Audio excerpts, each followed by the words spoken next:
The soup wasn't an accident. That was the first thing Naomi realized as the steaming mushroom bisque slid down her blouse, burned against her skin, and pooled in her lap while an entire dining room watched in silence. No one gasped. No one stood up.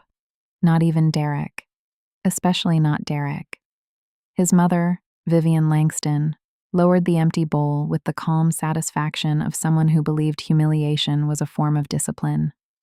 "You are not good enough for this family," she said coldly, "and now everyone can finally see it." Naomi sat frozen for half a second, her heartbeat louder than the clinking silverware around her. Then Derek leaned back in his chair and delivered the sentence that hurt far worse than the soup. "My mother tells the truth," he said. "I should have listened sooner." The room stayed painfully still. No one defended her. No one questioned him. The engagement ring on Naomi's finger suddenly felt heavier than iron. She slowly reached for her napkin, dabbed the soup from her hands, and stood with more dignity than anyone in that room deserved. Derek expected tears. Vivian expected a scene. Instead, Naomi simply adjusted her coat and looked directly at the man she had planned to marry. "Thank you," she said quietly.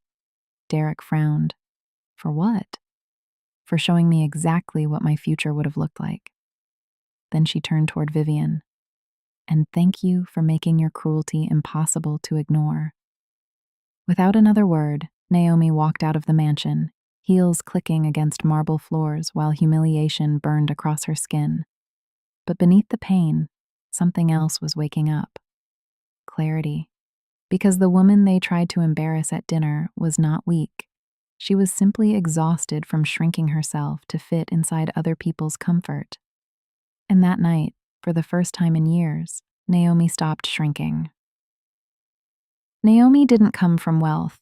Her mother cleaned office buildings at night. Her father disappeared before she finished middle school.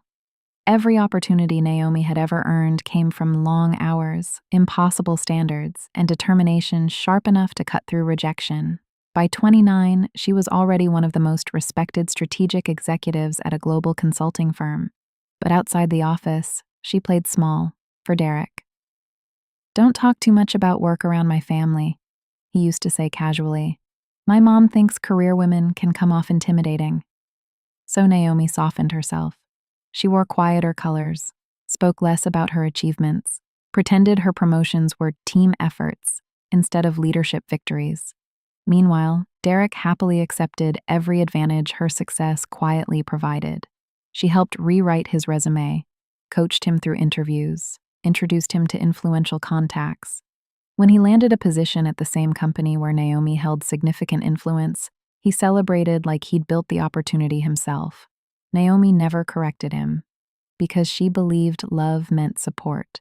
But support without respect slowly becomes sacrifice, and sacrifice without appreciation becomes erasure. The dinner simply exposed what had always been true. Derek didn't love her strength. He loved benefiting from it while pretending it didn't exist. That night, Naomi returned home soaked in soup and silence. She threw the stained dress into the trash, stood beneath a hot shower, and let the humiliation wash away. Then she opened a private folder on her laptop. At the top sat a document she had ignored for months. Interim CEO nomination, Naomi Pierce. The board had wanted her for the role. She had delayed the process after getting engaged.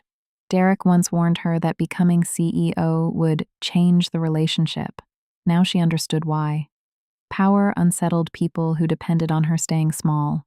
Naomi picked up the phone and called her mentor. "I'm ready," she said.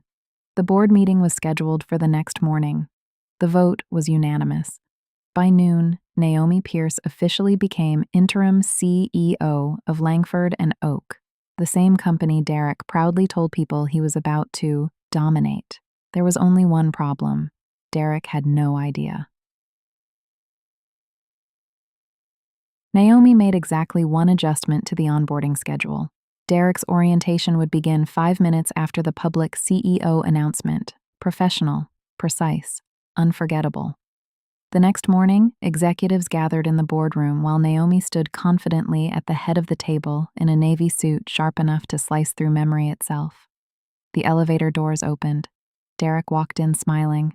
Then he saw her. The color drained from his face so quickly it almost looked painful.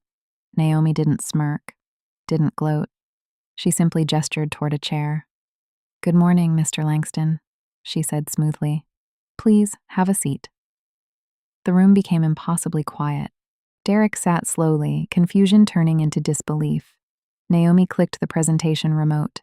A slide appeared behind her. Employee orientation, junior strategy consultant, Derek Langston Jr.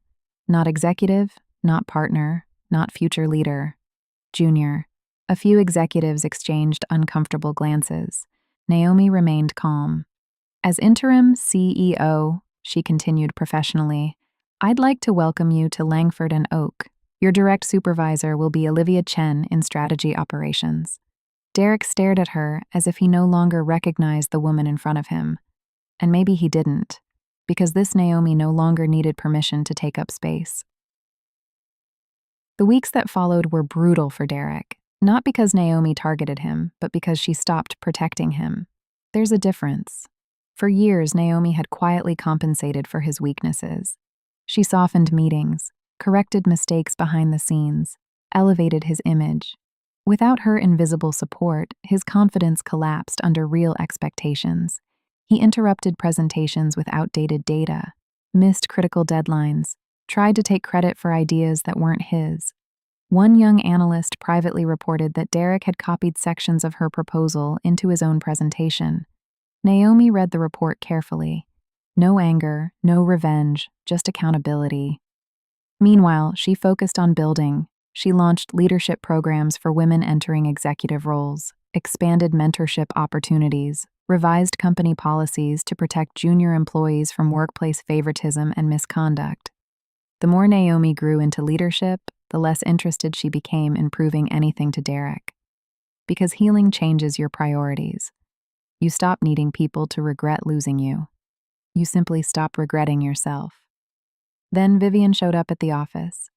She stormed through the lobby, demanding to see Naomi. Security called upstairs. Naomi surprised everyone with one sentence. "Send her in." Vivian entered furious, dressed in expensive perfume and entitlement. "You think humiliating my son makes you powerful?" she snapped. Naomi stood calmly behind her desk. "No," she replied, "but protecting the integrity of this company does." Vivian scoffed. "You've ruined his future." Naomi held her gaze evenly. "If I wanted to ruin Derek's future, I could have done it quietly months ago." That silenced her, because for the first time, Vivian realized something terrifying. Naomi had always possessed the power. She just never used it against them. "You're still just a girl begging for approval," Vivian hissed. Naomi stepped closer. "No," she said softly. "I stopped begging the moment you poured soup on me and showed me exactly who you were." Security escorted Vivian out minutes later while Naomi returned calmly to work. Not shaken, not angry, free. Derek's final review happened 3 months later. Policy violations, ethics concerns, repeated performance failures. The board made its decision quickly. His employment was terminated. When the meeting ended, Derek lingered behind while the others filed out. "You really think you're better than me now?" he asked bitterly. Naomi looked at him quietly for a long moment. "I never thought I was better than you," she answered. "I just finally stopped pretending I was less." He had no response to that. Because deep down, Derek knew the truth. Naomi had carried both of them for years. He simply mistook her kindness for weakness. 6 months later, Naomi stood beneath stage lights at a women's leadership conference attended by hundreds of professionals, students, entrepreneurs, and executives. Her keynote speech was titled, "Stop Shrinking." The audience listened closely as Naomi shared her story, not with bitterness, but with honesty. "They told me I was too ambitious," she said, "too driven, too much. So I spent years making myself smaller to keep other people comfortable. The room fell silent. But eventually I realized something important. People who benefit from your silence will always call your confidence arrogance. Heads nodded across the audience. Naomi smiled softly. The moment I stopped apologizing for my success was the moment my life finally became my own. When the standing ovation came, Naomi didn't think about Derek, or Vivian, or the dinner table. She thought about the younger version of herself who once believed love had to be earned through sacrifice. After the event, a young woman approached her with tears in her eyes. "You helped me leave a relationship that was making me smaller," she whispered. Naomi hugged her gently, and in that moment, she realized something beautiful. Pain becomes purpose when healing is shared.